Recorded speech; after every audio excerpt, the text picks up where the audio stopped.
There's an open mic. I thought I would come up here. Everybody's just waiting. My name is Lyanna Wallace. I'm Occoquan. I'm from here in the Juneau area, and I'd like to welcome all of you to my country. I hope that your journey to this country was great.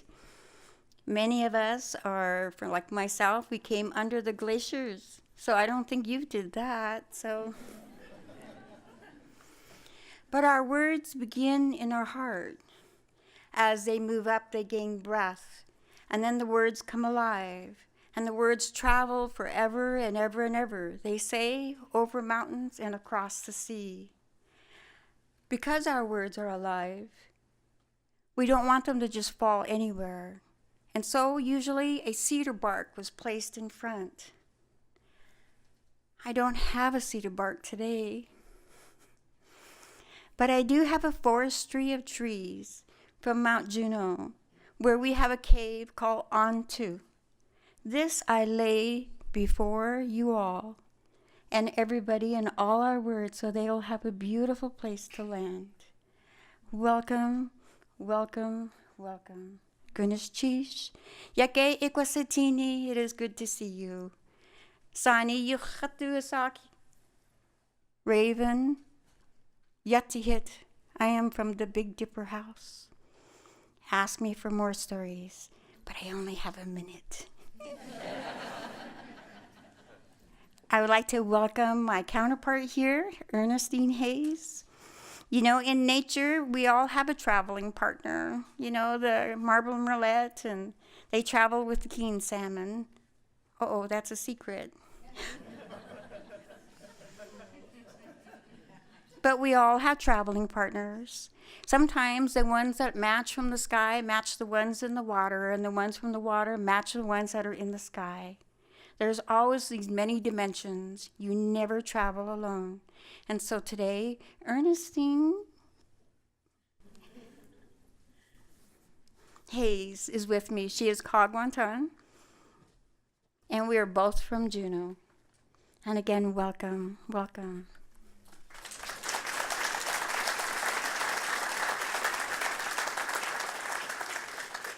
Gunnar Chish. I'd like to acknowledge the Occoquan people. I am Sheetkaquan. I am Kagwantan from, my clan springs from Sitka, but Juneau is my hometown and has been the home of my family for many generations.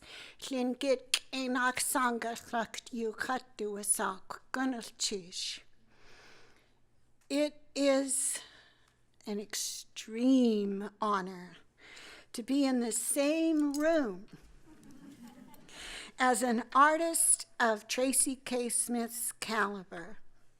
Gunnar Chish to Tracy K. Smith, Poet Laureate of the United States.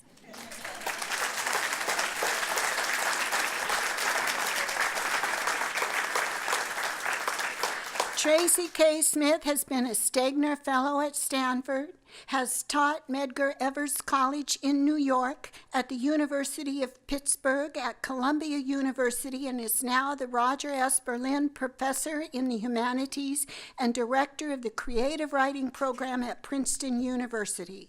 She is the recipient of many awards and fellowships, including the Pulitzer Prize, the Whiting Award, and an Academy of American Poets Fellowship, among many others. Her work includes Wade in the Water, Life on Mars, Duende, Ordinary Light, and The Body's Question. Her work appears in numerous anthologies. Tracy K. Smith takes poetry on the road. She brings the truth. She tells us all about it. She bears witness. She connects us to her art.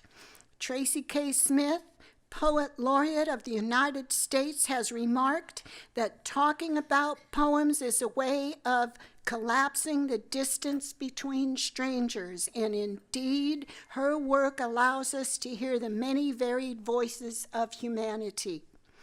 Anchorage, Palmer, Juneau, Bethel, We in Alaska are so fortunate that a poet of her stature is gifting us with her words and her presence.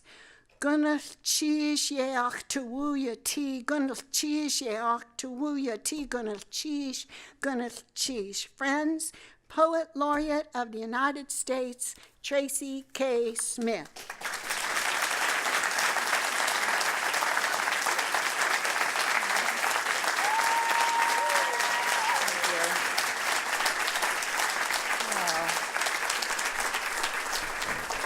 Thank you so much. What a gift it is to be here. And I'm so grateful that I've been welcomed into so many amazing communities in such a brief time. It's been a dream of mine to visit Alaska, and now I know why. Incredibly beautiful part of the earth. And I really love that we've been invited into this evening together with a reminder that words are living things. And that's something I believe. I believe that we are all born into a living language even before we start using words. And there are things in our lives that kind of make us forget that. And I think poetry is one of the things that reawakens our sense of life and the way that thoughts and ideas they generate reality. So I'm delighted to be in a space where that idea is in currency. So thank you very much. I thought I would start by reading some poems from Wade in the Water. There are poems that are thinking about this moment in the 21st century by thinking about history, particularly the history of slavery in this country. There are poems that are thinking about the earth as a living thing, poems that are hoping to find a kind of ability in terms of practicing compassion. So there's a selfish motivation for me in writing every poem that I write, and hopefully some of these will align with some of your own feelings about who we can be. But I'm in such a beautiful place. I know that this is a beautiful day for the summer when it's been raining a lot. Every single vista in this building gives a view of breathtaking, mountains or sky. And we even got lost upstairs in a topographical map of Alaska. So I feel like I want to start with a poem that's thinking about the land. This is a very different landscape that I visited several years ago in Texas. It's called Hill Country, but the feeling of awe that generated this poem feels like it's relevant. Hill Country. He comes down from the hills, from the craggy rock, the shrubs, the scrawny live oaks and dried up junipers, down from the cloud bellies and the bellies of hawks, from the caracaras stalking carcasses, from the clear, sun-smacked soundlessness that shrouds him, from the weathered bed of planks outside the cabin where he goes to be alone with his questions. God comes down along the road with his windows unrolled, so the twigs and hanging vines can slap and scrape against him in his Jeep. Down past the buck caught in the hog trap that kicks and heaves, bloodied, blinded by the whiff of its own death, which God, thank God, staves off. He downshifts, crosses the shallow trickle of river that only just last May scoured the side of the canyon to rock, gets out, walks along the limestone bank, castor beans, cactus, scat of last night's coyotes. Down below the hilltops, he squints out at shadow, tree backing tree. Dark depth the eye glides across, not bothering to decipher what it hides. A pair of dragonflies mate in flight. Tiny flowers throw frantic color at his feet. If he tries, if he holds his mind in place and wills it, He can almost believe in something larger than himself, rearranging the air. He squints at the jeep, glaring in bright sun, stares a while at patterns the tall branches cast onto the undersides of leaves. Then God climbs back into the cab, returning to everywhere.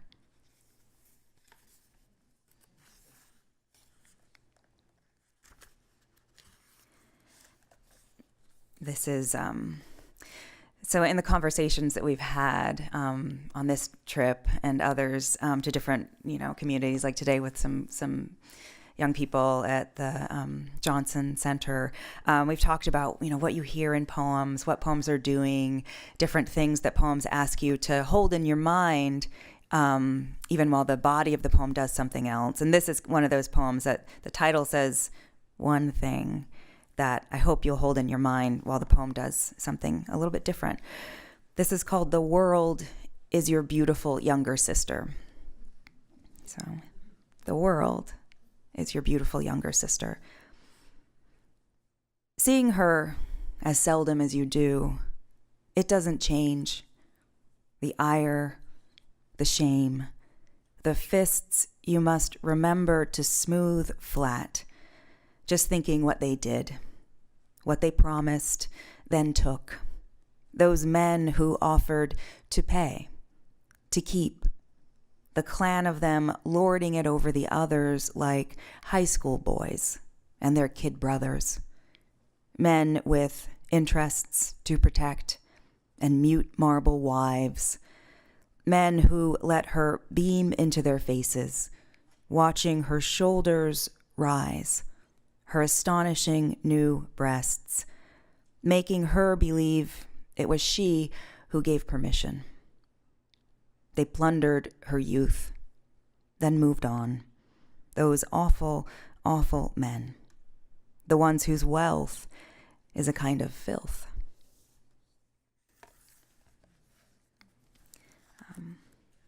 I'll read another poem that kind of also, from a different route, is thinking about just what I view as the holy nature of the natural world.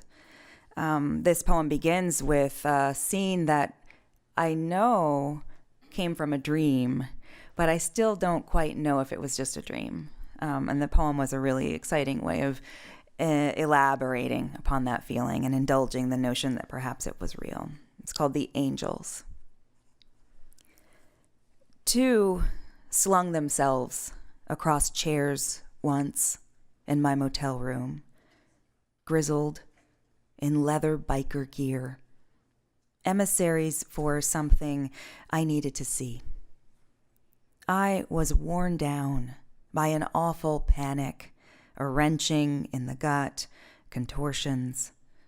They sat there at the table while I slept. I could sense them with a deck of playing cards between them.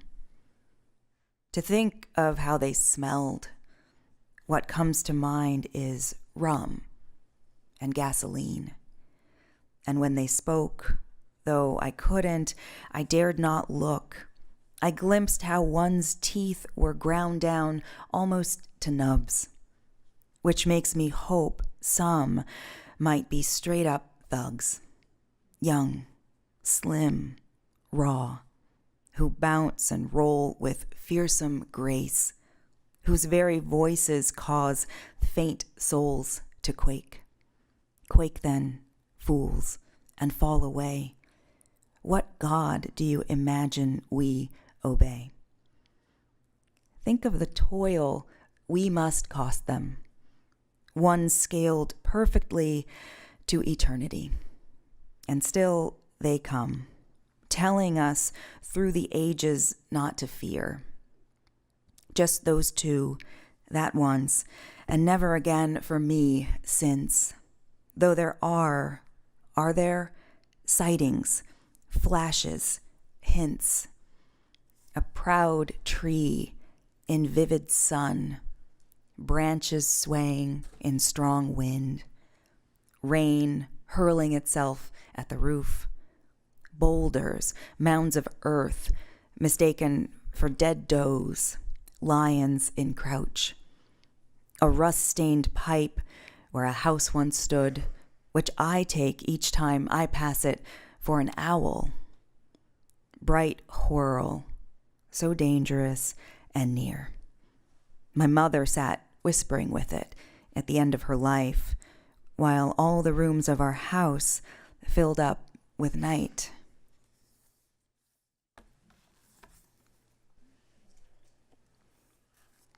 I'm reading through that catalog at the end of the poem of near or mistaken sightings of things makes me think that we saw a bear walking through a parking lot this afternoon, just like it had overslept and he was getting up.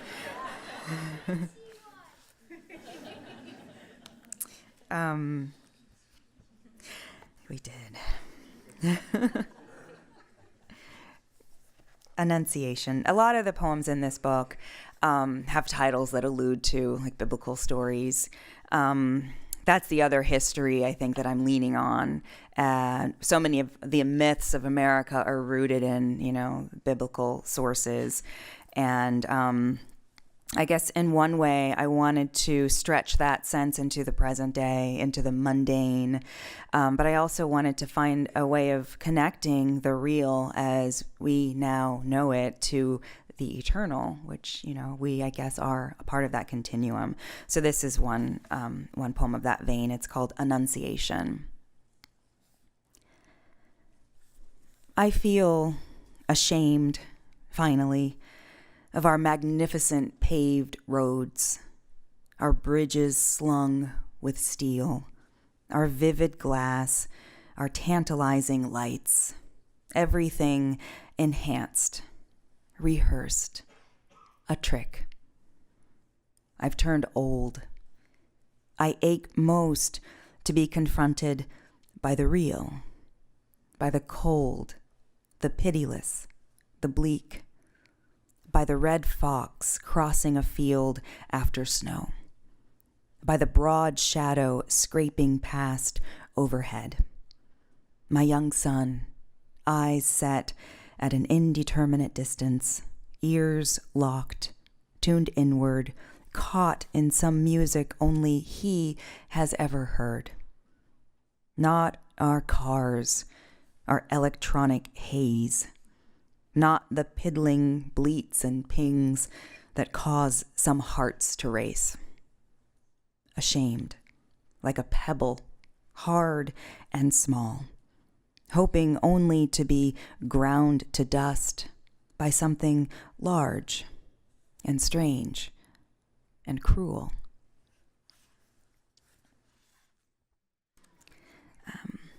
I'll shift back to the history. I think the willingness to write about something like the Civil War isn't something that I naturally had as a writer. I always had discomfort even discussing that moment in American history, I think partly because of the way it's taught, the seeming inability to decide if it was or wasn't about the abolition of slavery. Lots. But anyway, I was invited to write a poem by the Smithsonian, the National Portrait Gallery, to contribute to an exhibition of Civil War portraits. And there were a dozen poets who were invited to submit something. And so I said, okay, if I can find out something about the experience of Black soldiers during that war, I could probably muster a poem. And so I found some great resources that had compiled many, many letters that Black soldiers and their families had written to each other during the war, and letters that they'd also written to Abraham Lincoln asking for help. They're like urgent pleas. They address him as Your Excellency, and they have questions about the state of their freedom, questions about the fact that their, relatives hadn't been paid or treated fairly. And then another body of texts that were transcripts of depositions that these same veterans after the war and their widows and descendants had given well into the 20th century in an attempt to claim pensions that the government had found ways of denying them. And those voices were so compelling, I realized I didn't need to do anything but listen and gather. So this is a found poem made up of letters, and I'm going to read you two sections that I hear as choruses, where many, many voices are speaking, telling what I think are parts of a single and undeniable story. The poem is called "I Will Tell You the Truth About This. I Will Tell You All About It." Excellent Sir, my son went in the 54th Regiment. Sir, my husband, who is in Company K, 22nd Regiment, U.S. Colored Troops, and now in the Macon Hospital at Portsmouth with a wound in his arm, has not received any pay since last May, and then only $13. Sir, we, the members of Company D of the 55th Massachusetts Volunteers, call the attention of Your Excellency to our case. For instant, look and see that we never was freed yet, run right out of slavery, in to soldiery, and we hadn't nothing at all, and our wives and mother, most all of them, is a perishing all about, and we all are perishing ourself. I am willing to be a soldier and serve my time faithful like a man, but I think it is hard to be put off in such doggish manner as that. Will you see that the colored men fighting now are fairly treated? You ought to do this, and do it at once, not let the thing run along. Meet it quickly and manfully. We poor oppressed ones appeal to you and ask fair play. So please, if you can do any good for us, do it in the name of God. Excuse my boldness, but please, your reply will settle the matter and will be appreciated by a colored man who is willing to sacrifice his son in the cause of freedom and humanity. I have nothing more to say, hoping that you will lend a listening ear to an humble soldier. I will close. Yours, for Christ's sake. I shall have to send this without a stamp, for I hate money enough to buy a stamp.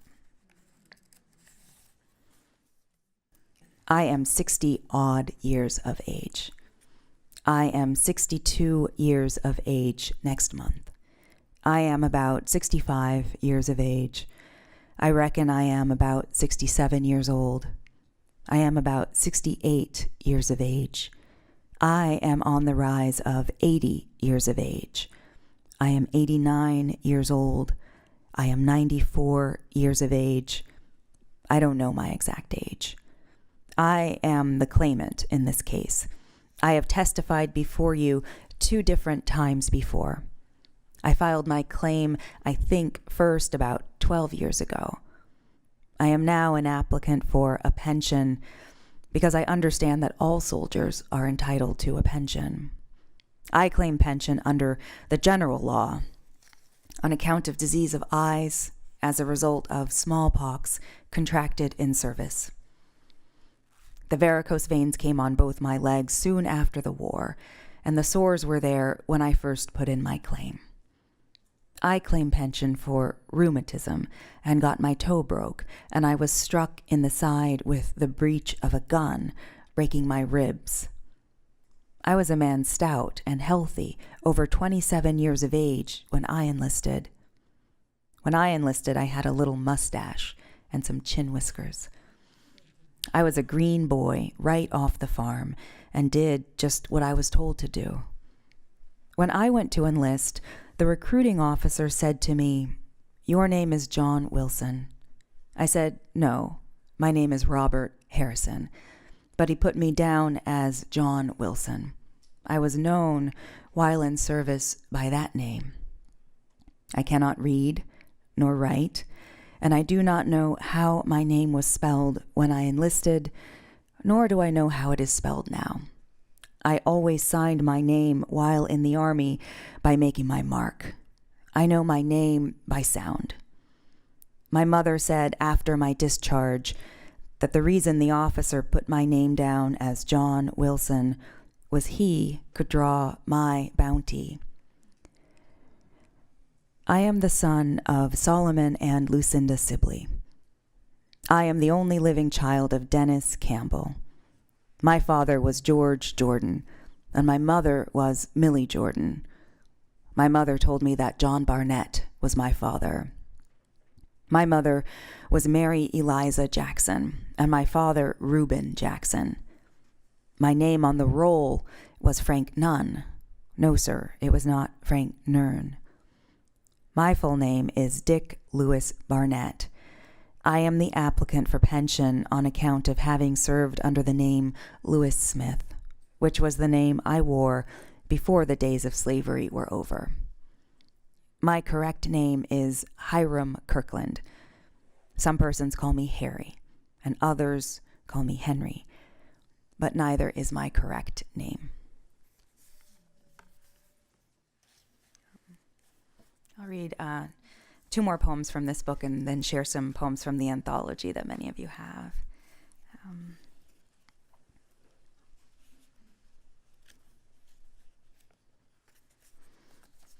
This is a poem from my daughter. It's called 4.5.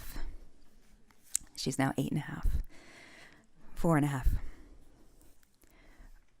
Morning finds her curled like a prawn around a stuffed blue Pegasus, or the smallest prawn pink lion. Or else she's barging into my room and leaning in close, so it's her hair I wake to, that coarse dark heaven of knots and purple fluff. And she's hungry, but first she has to pee. Pee, pee, she sings, hopping in place, trying to staunch off the wild, ravenous river she carries, until I'm awake for real, saying, "Go, go, hurry before you wet the floor." And then she tries and succeeds, or else stands bereft, relieved, as a pool trickles out around her feet. She's like an island made of rock, with one lone tree at the top of the only mountain. She's like the sole incongruous goat tethered to the tree, smiling almost as you approach, scraping the ground with its horns, and then lickety-split, lurching hard, daring the rope to snap. She's hungry. She wants bread toasted with no skin, and enough butter to write her name in. Or a bowl of cereal, but not the noisy kind. She wants a movie, or maybe just the tussle of her will against mine. That scrape and crack, horn on rock, rope relenting one fiber at a time. I want that, she says, punctuating what she just said she wanted.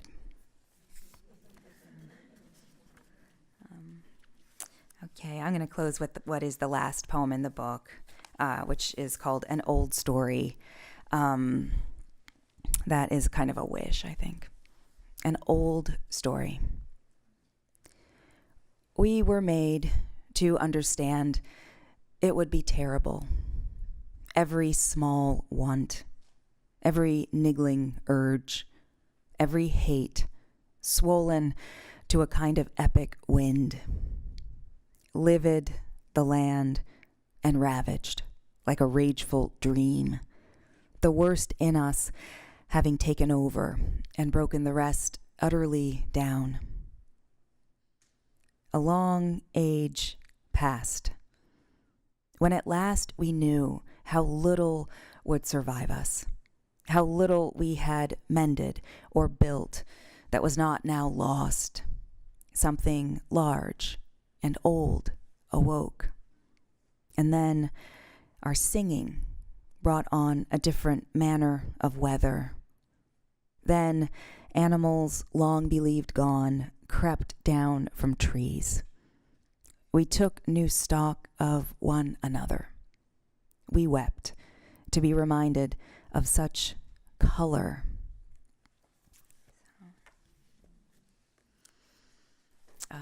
Thank you.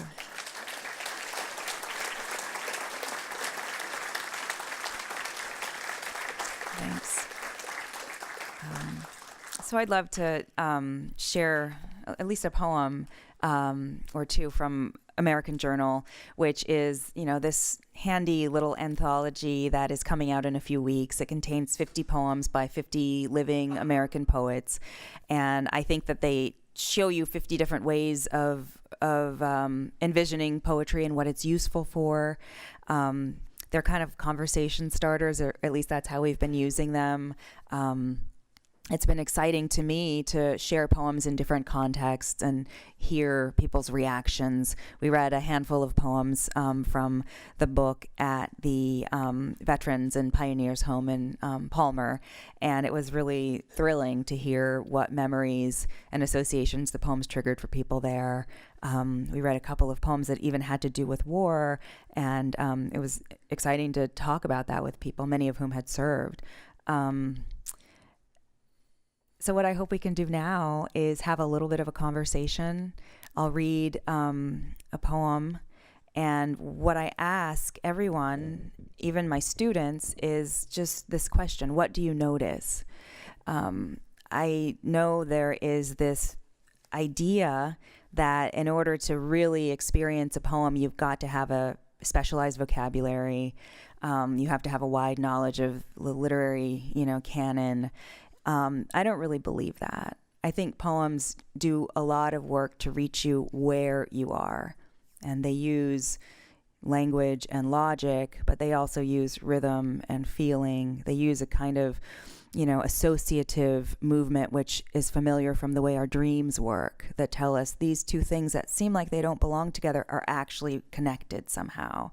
And so I think a productive way of talking about a poem is to say, oh, this made me see, feel, think, remember that, and just to see where that leads. So I like the sense of just life and wonder and mystery that I've felt here. And so I'd like to read a poem by Susan Stewart. Let's see if I can find it. Do you know where that is, Rob? Thank you. See, it's interactive. Okay. This is a poem called "Let Me Tell You About My Marvelous God."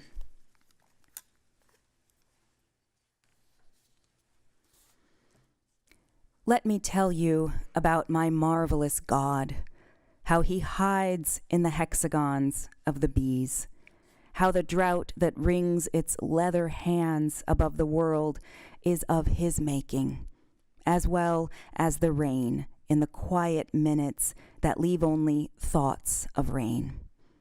An atom is working and working. An atom is working in deepest night, then bursting like the farthest star. It is far smaller than a pinprick, far smaller than a zero, and it has no will toward us. This is why the heart has paced and paced, will pace and pace across the field where yarrow was and now is dust. A leaf catches in a bone. The burrows shut by a tumbled clod, and the roots upturned are hot to the touch. How my God is a feathered and whirling thing. You will singe your arm when you pluck him from the air, when you pluck him from that sky where sorrow swirls, and you will burn again, throwing him back.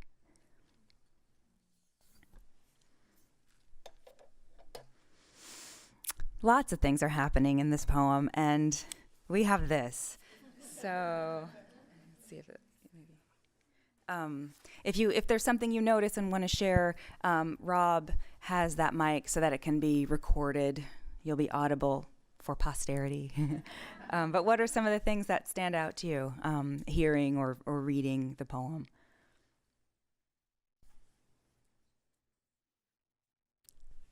Yeah. Wait for the mic, okay. Far smaller than a zero. Mm-hmm.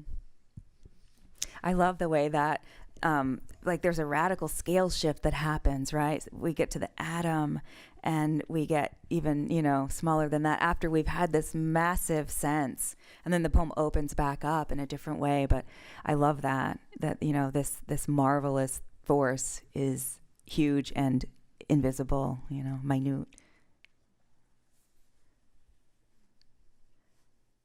I think sometimes the way that poems are helpful is that they give us these counterintuitive ways of looking at things, which says the logic that you adhere to is one thing, but it's not the only thing. So, okay, God, you think God is big. If you think God is anything, you think God is big. But wait, God is also so small, and that's mighty in a way. And then sometimes that pattern of thinking can be helpful in looking at other things as well.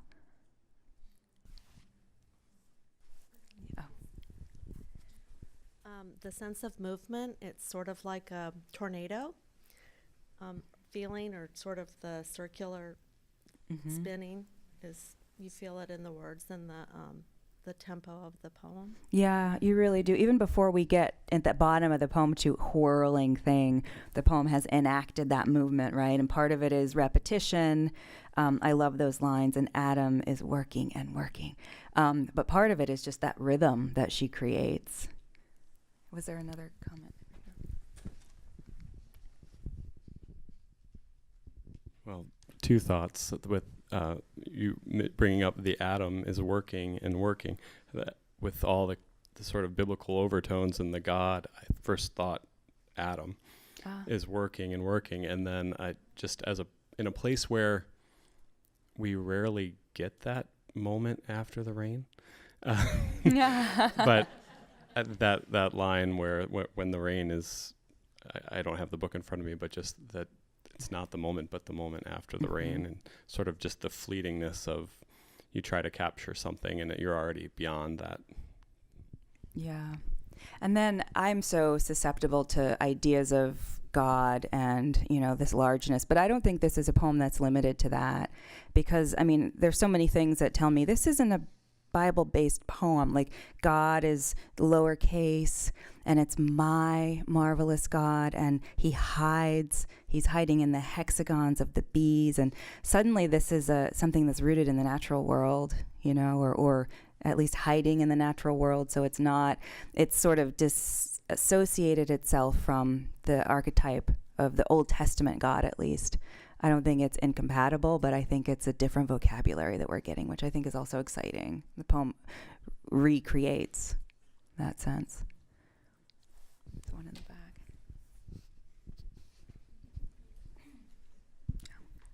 I'm a Baha'i, and this has many allusions that are similar to some Baha'i prayers, that God is the most manifest of the manifest and the most hidden of the hidden. Beautiful. There was another comment in the back, Rob.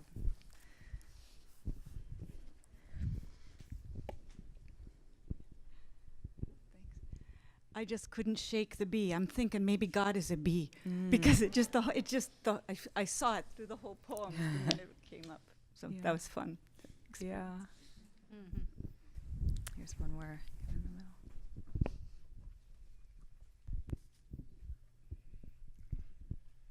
I enjoy it very much, and I would like to point out that God is freedom beyond existence and reality.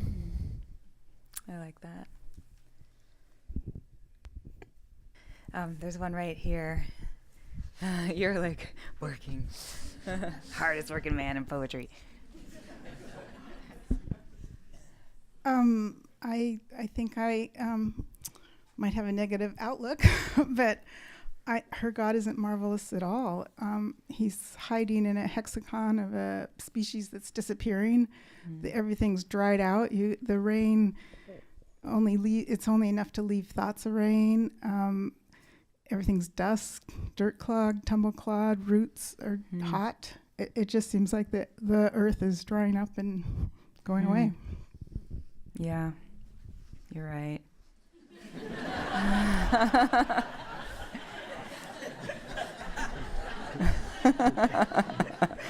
All right, let's close up shop. It's amazing that those are the facts of this poem, and they come out in what feels like an ecstatic music.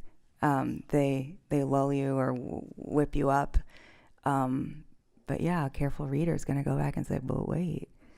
And then not to add to that, you're going to get burned. You're going to get singed and burned if you try and touch this thing. So, yeah. So that's just a little of the fun you can have with American Journal. I think that at their next dinner party, you should have people like put their cell phones in the trunk of a car and just pass this out and see where it goes. I hope you'll enjoy it. I hope you'll find lots to think about and maybe even respond to in your own poems. A lot of what I do as a teacher of creative writing is urge or require my students to imitate great poems. You really only ever sound like yourself, but it's good to try to use some of the tools that other writers have alerted you to. I wanted to save a couple minutes for questions if anybody has questions.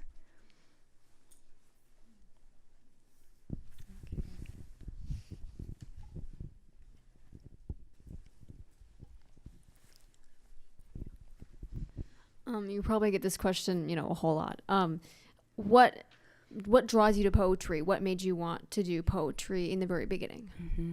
Well, in the very beginning, I loved the sounds of words, so it would have been enough to read that Susan Stewart poem and just listen to the rhythm and feel kind of excited about that. And then I got to college and I had a lot of questions. I was away from home for the first time. There were big things going on in my family and in the world, and my heart was broken for the first time, and I needed something to help me. I needed something to say, the world makes sense. And I liked that every poem offers you a kind of sense and a new lens through which to view experience. And many poems, one poem tells you one thing and another poem contradicts that, but you have two versions that can be useful depending on where or how you are. I liked that poems taught me to look deeply and to think slowly about things. And I still like that. And I like that writing poems helps me to forge a kind of sense. And it's not rooted in what I know, but it's rooted in what I want to sort of submit myself to. And that might have to do with the formal demands of a poem or the momentum that images and language create on their own that at a certain point I'm merely following. But all of that helps me to keep learning things about the world that I think is important. Yeah, there was another question right here, I think. Was that right? Yeah. When are you going to come back? Oh, I want to come back soon. Yeah. Okay.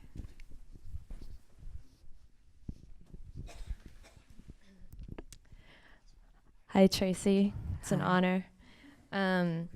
I'm asking a question for a friend. What inspired you to write the poem about your daughter? Well, like I said, I write poems because I really need to figure something out or work my way through something that's puzzling. And I think being a parent is a really puzzling job. When you're pregnant, people say everything's going to change. And you just think, yeah, right. Yeah, I know. I got to, move to a bigger apartment.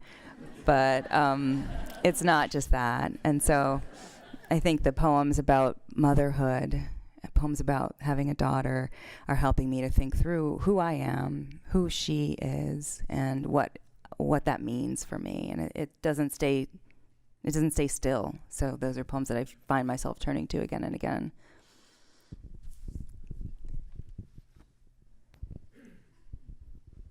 Thank you so much for coming to Alaska. I really enjoyed your book, the Pulitzer Prize winning Life on Mars. Thanks. And I wondered if the reference in one of the poems to your father and the Hubble telescope, if indeed that was true and whether it was an inspiration for writing that book. Yeah, that was true in the 80s. During my elementary school years, my dad in California worked for a company that worked on some of the optics for the Hubble telescope. I was 8 years old at the time. I didn't know what that meant. I know that at dinner sometimes he would say this thing, we're going to see how the universe was born. And I would think, oh, okay, yeah. I started writing that book, believe it or not, and I didn't even remember that he had that job. I was writing poems that I wanted to think about a dystopic future. I wanted to think about America through the lens of science fiction. And then my dad got sick and passed away. And so space was suddenly a really great place to think about the afterlife and grief. And so I was writing a lot of poems for him. And then as I was finishing that book, I knew, I knew why that framework was important to me, but I hadn't written the big poems that made those notions clear to the reader. And I was working on one of the last ones, that poem, My God, It's Full of Stars. And the last section is where he comes in, because that's when I feel like he must have nudged me, like, hey, dummy, I'm here. I was always in this book. Like, you remember I had this job. And suddenly it came back to me, going to these company picnics and seeing, the little diagrams that he would bring about what this thing was going to look like. And I felt suddenly like I had been working towards something that was always inevitable, which was really kind of a consolation, I think. Yeah. All right. Well, maybe we can talk casually out there over whatever's out there still. But I want to thank you. I want to thank Patience and Freya for making this visit as magnificent as it has been, and for just welcoming us so wholeheartedly. So thank you so much, and thank you for coming.